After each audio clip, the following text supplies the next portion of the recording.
दोस्तों, भगवान शिव के बारे में ऐसा कहा जाता है कि भगवान शिव त्रिलोक के आदि और अंत के देवता हैं, जिनके आगे दुनिया की सभी शक्तियां असफल हो जाती हैं। लेकिन क्या आपको मालूम है कि आखिर भगवान शिव का जन्म कैसे हुआ था? उनकी माता कौन थी? उनके पिता का क्या नाम था? और उन्होंने अपनी शिक्षा कैसे प्राप्त की थी? और किस किस को शिक्षा का दान दिया था?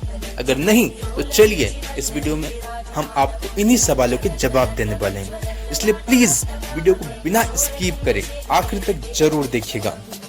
तो सबसे पहले आपको भगवान शिव के जन्म से जुड़ी कहानियां के बारे में बताते हैं, यानी कि शिव पुराण की एक लोकप्रिय कथा के बारे में बताने वाले हैं। शिव पुराण के अनुसार भगवान शिव को स्वयंभू माना जाता है, जिसका मतलब होता है भगवान शिव का जन्म स्वयं ही हुआ था। यानी इससे एक बात तो साफ हो जाती है कि ना ही भगवान शिव की कोई माता है और ना ही उनके कोई पिता है। इस कारण से भगवान शिव पंच तत्वों से भी परे हैं, जिसके कारण उन्हें मृत्यु का भी कोई भय नहीं है और इनकी मृत्यु कभी नहीं हो सकती। अब बात करते हैं विष्णु पुराण में बताई गई भगवान शिव के जन्म से जुड़ी एक कहानी के बारे में। विष्णु पुराण में बताया गया है कि भगवान विष्णु के माथे से निकलने वाले तेज के कारण भगवान शिव की उत्पत्ति हुई थी और उनके नाभि से निकले हुए तेज से कमल पर विराजमान ब्रह्मा जी का जन्म हुआ था। मगर दूसरी ओर भगवान विष्णु के जन्म के बारे में शिव पुराण में बताया गया है कि एक बार जब भगवान शिव अपने घुटने मल रहे थे और उनके घुटनों से निकलने वाले मेल से भगवान श्री विष्णु का जन्म हुआ था, विष्णु जी का जन्म हुआ था। पर अगर ऐसा हुआ है तो विष्णु पुराण और शिव पुराण दोनों एक दूसरे से बिल्कुल अलग हैं। इस कथा के अलावा भगवान शिव के जन्म की एक और पौराणिक कथा है जो कि काफी ज्यादा पॉपुलर है, जिसके बारे में शायद आपने अपने बड़े बुजुर्गों से सुना भी होगा। अगर नहीं सुना तो हम आपकी जानकारी के लिए बता दें कि एक बार की बात है जब भगवान विष्णु और परम ब्रह्मा जी के बीच इस बात पर बहस छिड़ गई कि आखिर इस संसार में सबसे महान कौन है। और जब भगवान विष्णु और भगवान ब्रह्मा इस बात को लेकर बहस कर रहे थे तो एक जलते हुए खंबे के रूप में महादेव उनके बीच में आ गए थे और दोनों ही देवता इस रहस्य को समझ नहीं पा रहे थे। तभी अचानक से एक आवाज आई जिसमें कहा गया, जो भी इस खंबे का छोर ढूंढ लेगा वही सबसे महान कहलाएगा। ऐसा सुनते ही ब्रह्मा जी ने एक पक्षी का रूप लिया और खंबे का ऊपरी हिस्सा ढूंढने निकल गए। वहीं विष्णु जी ने वराह का रूप लिया और खंबे का अंत ढूंढने निकल गए। बहुत देर तक खोजने के बाद दोनों में से किसी को भी खंबे का छोर नहीं मिला और दोनों हार मानकर वापस आ गए। इसके बाद भगवान शिव अपने असली रूप में आए और फिर भगवान विष्णु और ब्रह्मा जी ने यह मान लिया कि महादेव ही सबसे महान है और शक्तिशाली है। इससे बड़ी शक्ति इस दुनिया में कोई नहीं है। इसके साथ ही शिव पुराण में बताया गया यह खंबा इस बात को दर्शाता है कि ना भगवान शिव जन्म है और ना ही उनका अंत है।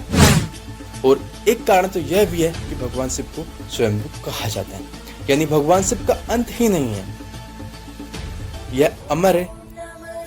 अब बात करते हैं भगवान शिव से जुड़े एक ऐसे विषय के बारे में जो सबसे ज्यादा प्रसिद्ध है। क्या भगवान ब्रह्मा भगवान शिव के पिता हैं? तो इसका जवाब है जी हाँ।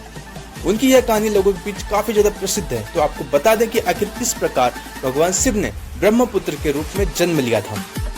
इसके पीछे विष्णु पुराण की एक पौराणिक कथा है, जिसके अनुसार जब धरती, आकाश, पाताल या ये कहे कि पूरे यूनिवर्स में पूरा पानी हो रखा था, सब पानी में डूबे हुए थे, तब ना कोई देवता ना कोई प्राणी, इस संसार में केवल विष्णु जी ही थे जो कि जल के सतह पर अपने शेष नाग पर लेटे हुए नजर आ रहे थे।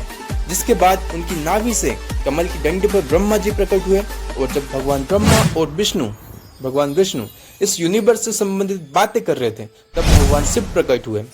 इसके बाद ब्रह्मा ने उन्हें पहचानने से इनकार कर दिया था।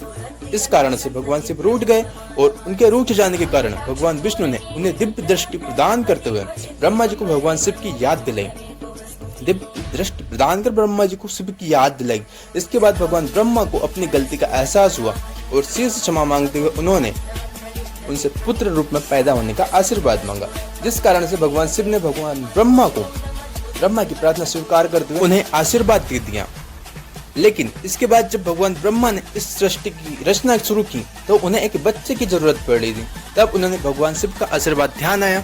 इसके लिए भगवान ब्रह्मा ने तपस्या की और बालक रूप में भगवान शिव उनकी गोद में रोते हुए प्रकट हुए। आपको बता दें कि यह भगवान शिव का एकमात्र बाल रूप है। जब भगवान ब्रह्मा ने उनके रोने का कारण पूछा तो उन्होंने बताया कि उनका कोई नाम नहीं है, इसलिए वो रो रहे हैं। तब भगवान ब्रह्मा ने भगवान शिव का नाम रुद्र रख दिया, जिसका मतलब होता है रोने वाला।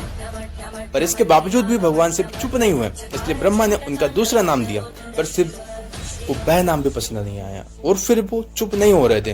तो इसी प्रकार शिव चुप करने के लिए भगवान ब्रह्मा ने शिव जी के 108 नाम रख दिए, जो रुद्र, सर्व, भाव, उग्र, भीम, पशुपति, ईशान और महादेव। शिव पुराण के अनुसार उनके यह नाम पृथ्वी पर लिखे गए थे। इसके बाद बात आती है श्रीमद् देवी महापुराण की। तो श्रीमद् देवी महापुराण में भगवान शिव की माता और पिता के बारे में बताया गया है। श्रीमद् देवी महापुराण के अनुसार देखा जाए तो एक बार जब भगवान नारद जी ने अपने पिता भगवान ब्रह्मा जी से पूछा कि इस सृष्टि का निर्माण किसने किया, और साथ ही साथ भगवान विष्णु, भगवान शिव और आपके माता पिता, तब भगवान ब्रह्मा जी ने नारद जी को त्रिदेवों के जन्म के बारे में बताया। वह वाकई चौंका देने वाली बात थी। दरअसल उन्होंने कहा कि देवी दुर्गा और शिव स्वरूप ब्रह्मा के योग से ब्रह्मा, विष्णु और महेश का जन्म हुआ। यानी प्रकृति का रूप लिए माँ दुर्गा ही हम तीनों की माता है और ब्रह्मा यानी काल सदाशिव हमारे पिता हैं। इसके साथ ही श्रीमद् देवी महापुराण में भगवान विष्णु और भगवान ब्रह्मा के बीच हुए झगड़े की एक कहानी मिलती है, जिसके अनुसार एक बार श्री ब्रह्मा जी और विष्णु जी में झगड़ा हो जाता है। दोनों में बहस छिड़ी हुई थी कि तब भगवान ब्रह्मा ने कहा कि सृष्टि को मैंने बनाया है और मैं ही प्रजापिता हूँ। जिसके जवाब में विष्णु जी ने कहा कि मैं ही आपका पिता हूँ, क्योंकि आप मेरी नाभि से निकले हुए कमल से पैदा हुए हैं। और धीरे धीरे यह बहस बढ़ती जा रही थी। दोस्तों, इसके बाद इन दोनों का झगड़ा सुनकर सदाशिव वहां पहुंचे और उन्होंने कहा कि पुत्रों, मैंने तुम्हें इस संसार को बनाने और संभालने के लिए केवल 2 काम दिए हैं। इसी प्रकार मैंने शंकर और रुद्र को संहार और तिरोगति के कार्य दिए। इसके साथ ही उन्होंने कहा कि मेरे 5 मुख हैं।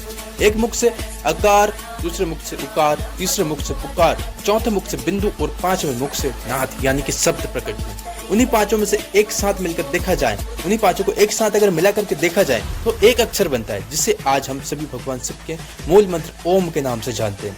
इतना कहने के बाद ब्रह्मा जी और विष्णु जी दोनों ही समझ गए कि भगवान शिव से ज्यादा शक्तिशाली इस दुनिया में कुछ भी नहीं है और दोनों ही भगवान शिव को प्रणाम किया और चले गए। चलिए दोस्तों, अब आप भगवान शिव के बारे में इतना जान ही चुके हो, तो आपको क्या पता है कि आखिर भगवान शिव ने शिक्षा किससे प्राप्त की थी और उनके गुरु कौन थे? हम जानते हैं, शायद ही आप में से इसका जवाब किसी को पता होगा, पर जिन्हें पता है, जिन्हें नहीं पता है, उन्हें हम बता दें कि भगवान शिव स्वयं इस संसार के गुरु माने जाते हैं, जिन्होंने संसार में गुरु शिष्य की परंपरा की शुरुआत की थी। लेकिन सवाल आता है कि आखिर भगवान शिव किसके गुरु थे? तो आपको जरूर जान लेना चाहिए कि हिंदू धर्म के अनुसार ब्रह्मा जी और शिव जी इस संसार के सबसे पहले गुरु हैं, जिन्होंने गुरु शिष्य के इस रिश्ते की शुरुआत की थी। जहां भगवान ब्रह्मा ने अपने मानस पुत्रों को शिक्षा प्रदान की थी, वहीं भगवान शिव ने अपना ज्ञान केवल अपने 7 शिष्यों को दिया था। यानी भगवान शिव 7 शिष्यों के गुरु थे और वे जिन शिष्यों के गुरु थे, आज उन्हें सप्त ऋषियों का दर्जा दिया गया है। तो दोस्तों, यह थे भगवान शिव के जन्म से जुड़े कुछ फैक्ट, जो आपको कैसे लगे कमेंट करके हमें जरूर बताइएगा। साथ ही साथ आपको हमारी वीडियो पसंद आई हो तो प्लीज लाइक कर दीजिएगा, चैनल पर नए हो सब्सक्राइब करना बिल्कुल मत भूलिएगा। मिलते हैं आपसे अगले वाली वीडियो में, तब तक के लिए बाय, जय हिंद। प्लीज अपने राय कमेंट में जरूर बताइएगा। ओके, मिलते हैं आपसे अगली वीडियो में, तब तक के लिए जय हिंद, धन्यवाद।